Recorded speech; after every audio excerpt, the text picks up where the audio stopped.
Hi, it's Elise here at Bowman Library with a whole new teen book spotlight.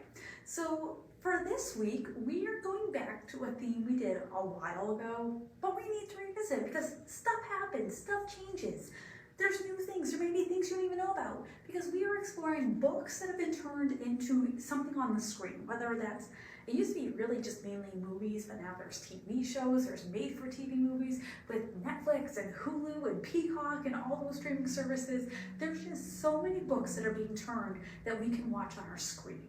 So we have 6 amazing titles this week, and somehow, it wasn't on purpose, but a lot of the ones that have been chosen are some of my favorites that I love.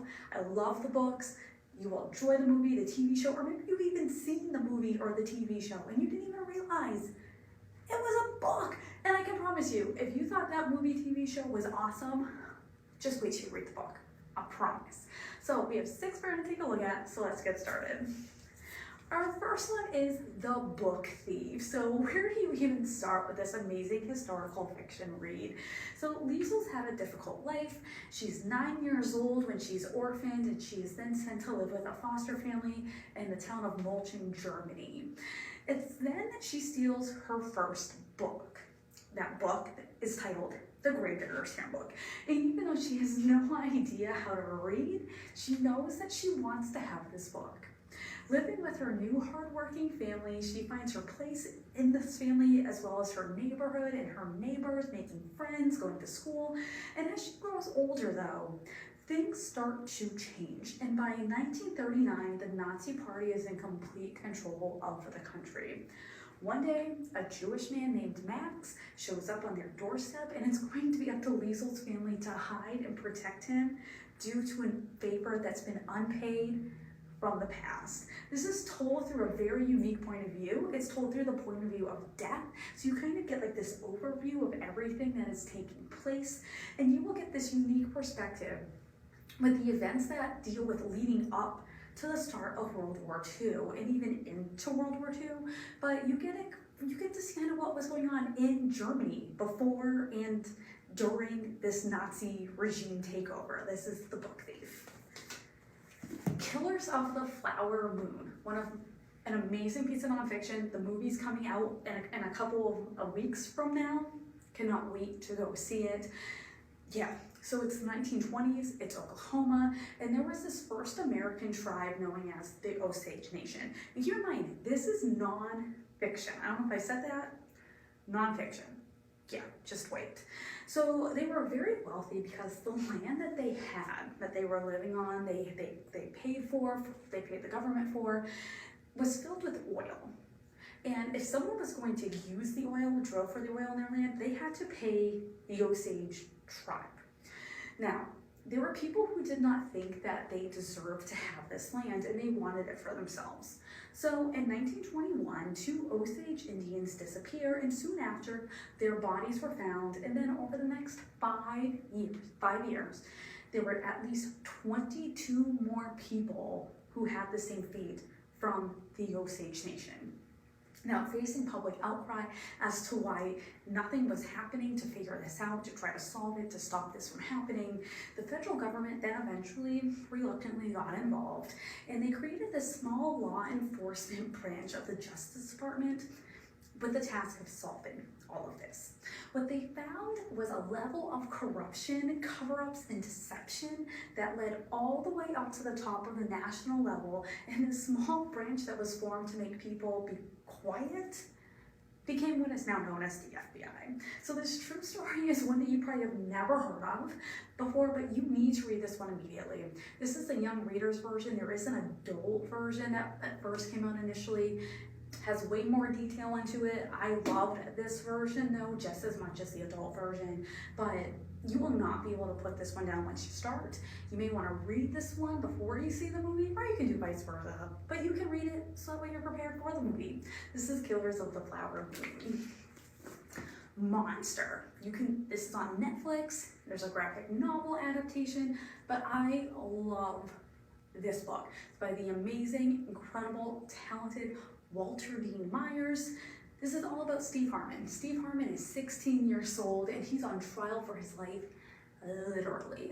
He's currently on trial for his role in a murder of a shop owner because he is accused of being the lookout for his friends who actually committed said murder because they went to go rob the store, things kind of go south, there's a murder that takes place, and yeah.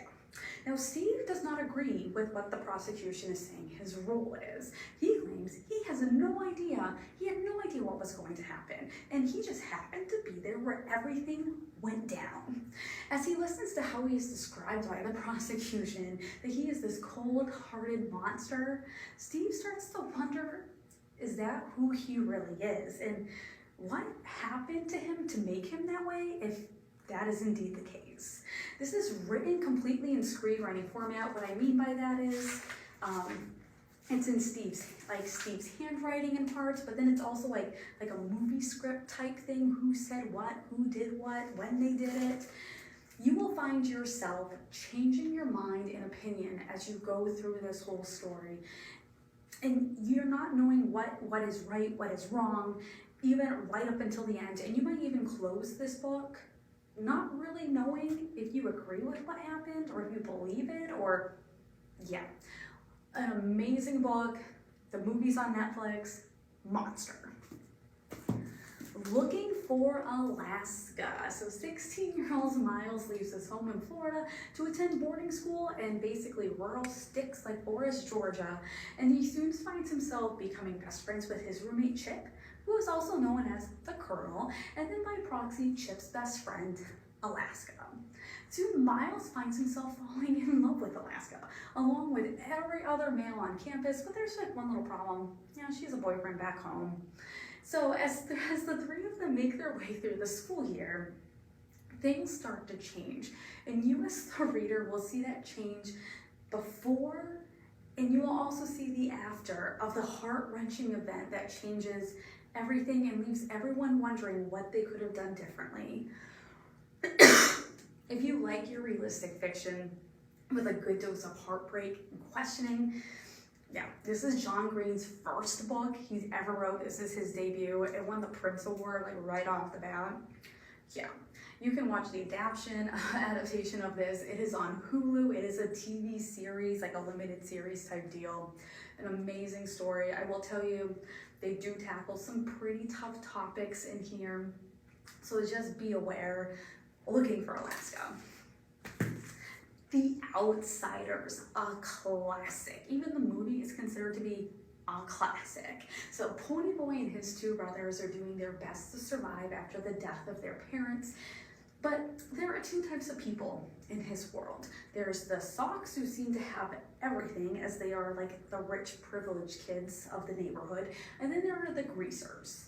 And these are the guys who are on the other side of the track, kind of maybe considered the opposite of the Sox group there. And that's where Ponyboy and his brothers and their friends fall into. They fall into that Greasers group. So the Sox and the Greasers, though, they've always been getting into trouble with each other. And, you know, for the most part, it's been this, like, harmless rivalry to an extent. But then one night, things go south. And things go too far, there's a fight, and a Sock ends up dead.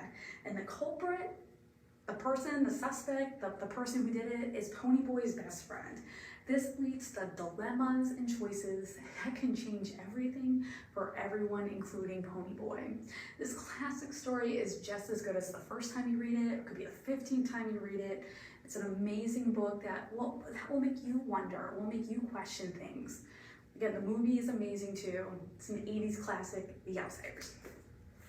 Our last one is All the Bright Places. So Theodore Finch and Violet Markey end up meeting each other on the ledges of their school's bell tower, 6 stories off the ground.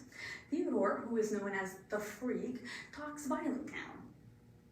And she lets people think that way. You know, she lets people think that he's the one who saved her.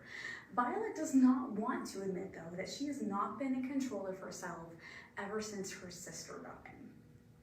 When they get partnered up for a class project and the two then start to travel around the state of Indiana, they soon start to change as individuals as Violet starts to regain her life and work through her grief, while Theodore, who always seemed to be in control, he's the one who slowly starts to spiral.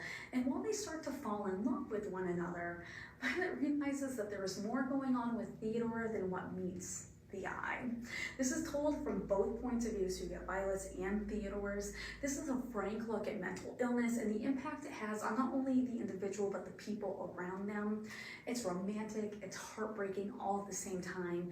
The movie the movie portrays everything the book does as well. This is all the bright places.